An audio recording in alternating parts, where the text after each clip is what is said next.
All right, for more on this, Sinan Ulgen joins us now from Washington. Sinan, good to have you on the show. Now, James Jeffrey, as we were just watching in the congressional hearing, he said that Assad's policies on his own population are the main accelerant to recruiting Daesh throughout the country. His characterization of the situation is pretty much in line with congressional warnings that President Trump should not withdraw U.S. forces from Syria. Because of this, do you see a change in the president's withdrawal decision? Not necessarily, but having said that, the president's withdrawal decision has now been subject to a number of conditions. When initially the U.S. president called for a withdrawal of the U.S. forces, there we have seen resistance from different branches of the U.S. government. So much so that the policy had to be fine-tuned to some extent.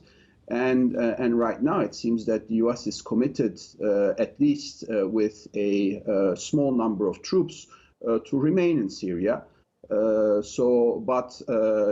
that there has been a number of instances where we have seen a disconnect between what the U.S. president has said and eventually the U.S. policy that has come to be implemented, I wouldn't be surprised if there were to be changes going forward in how U.S. approaches its Syria policy. Okay, help me understand this. James Jeffries, he also said that the U.S.'s Syria policy is in line with its Iran policy. How does this make sense then? In the sense that firstly, when we look at the priorities of the U.S. government on Syria, one of the key priorities is to contain Iran and Iranian influence in the region.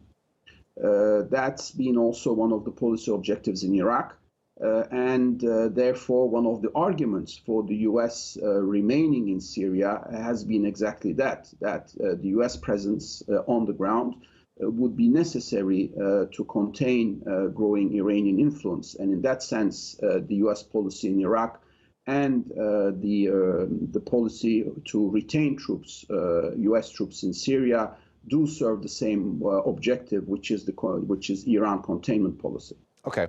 One of the de-escalation zones outlined in the Astana process is the Idlib province. But when you look at the last month, you have hundreds of people that have been killed, tens of thousands, if not hundreds of thousands of people have been displaced. Do you feel that there is a lack of insincerity by some of these partners when you look at the situation on the ground?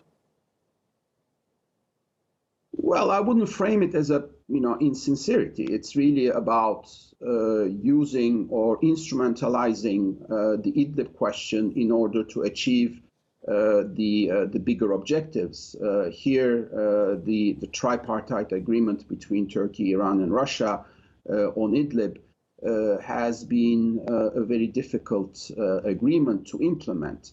And as a result, now we are seeing the regime, with the backing of Russia, essentially starting to attack this region from the south, which is putting pressure, obviously, on Ankara, because what Turkey fears is a new exodus of refugees. But this is also part of a bigger game, where each party is trying to position itself in a way to advance its ultimate objectives in Syria. All right, Senator, again, thank you for that. I do appreciate your analysis.